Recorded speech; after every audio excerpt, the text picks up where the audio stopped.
Hello everyone, my name is Athiya Zanab and you are watching my channel Best Explanation Point. Today I'm going to explain a figure of speech entitled simile with examples. Without wasting time, let's get started. Simile को समझने के लिए पहले आपको ये समझना है कि simile is a figure of speech. Figure of speech किसे कहते हैं, क्यों यूज किया जाता है? Figure of speech एक मोड है, एक तरीका है किसी भी ऑर्डिनरी स्पीच किसे कहते हैं? स्पीकिंग, एक्सप्रेशन ऑफ वर्ड्स के जरिए जो हम एक्सप्रेस करते हैं उसे स्पीच कहते हैं, चाहे वो हम लिखने के जरिए कर रहे हो या बोलने के जरिए कर रहे हो, राइट?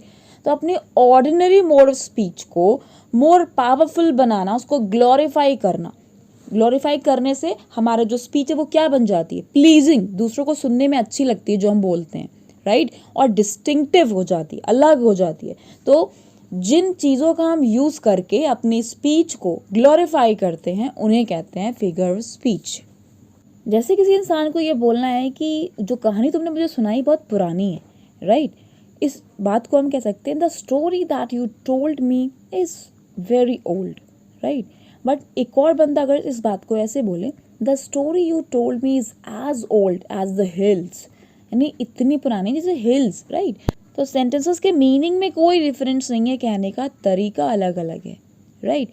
तो पहला जो सेंटेंस है वो बिना फिगर ऑफ स्पीच के लिखा गया है, जबकि दूसरे सेंटेंस में एक फिगर ऑफ स्पीच का यूज हुआ है, हमने जो एज यूज कर दिया, इसी को कहा जा रहा है फिगर ऑफ स्पीच, और यही फिगर ऑफ स्पीच कहलाता है सिमिली।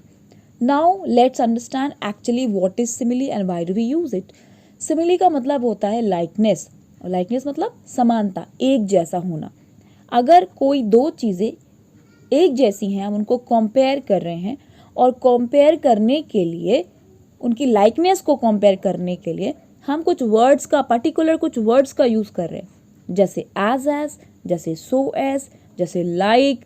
तो अगर हम दो चीज़ों को एक जैसा बोल रहे हैं, कंपैरिजन में भी किसी को ज़्यादा किसी को कम नहीं बोल रहे हैं, एक जैसा बोल रहे हैं, यानी दो चीज़ों की लाइकनेस को बताने के लिए, कंपैरिजन करने के लिए अगर हम एज, लाइक, सो एज, इन सब वर्ड्स का या फ्रेजेस का यूज़ कर रहे हैं, तो इस यूज़ करने को, इस मोड को, इस फिगर ऑफ स्पीच को ही हम कहते हैं simile. For example, king Porus was as brave as a lion. सीधे किंग पोरस को ब्रेव ना बोल के लायन से कंपैरिजन किया जा रहा है और यूज़ किया जा रहा है एज का। तो यहाँ पे इस सेंटेंस में कौन सा फिगर स्पीच यूज हुआ है? तो आंसर है simile. Next famous example of Shakespeare is she set like patience on a monument. You can C she and patience is being compared and which word is used? Like. Like के जरिए दो चीजों की likeness बताई जा रही है, right? That's why in this sentence also simile is being used. Next example is as cold water to the thirsty soul so is good news from a far country. Meaning क्या है इसका? जैसे thirsty soul को cold water प्यारा होता है, वैसे ही अगर दूर कंट्री से कुछ अच्छी न्यूज़ आती है वो महसूस होती है, राइट? तो कंपैरिजन हो रहा है cold water, thirsty soul, good news country से, राइट? तो एज और सो का यूज हुआ है, तो इस वजह से इस सेंटेंस में भी क्या है? Simile.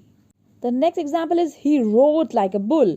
You can see like word is being used and roar, bull, likeness is being shown. That's why in this sentence also we can say figure of speech simile is used.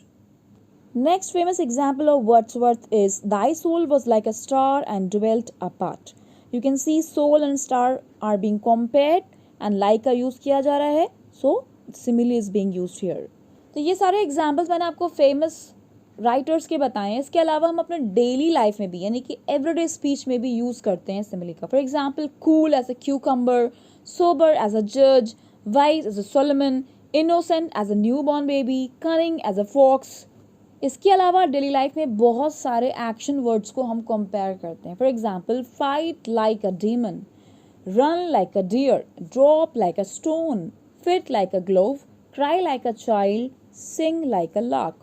How did you find my explanation? Let me know in comment box. For such more videos, please subscribe my channel. Do like, share and subscribe. Thank you for watching.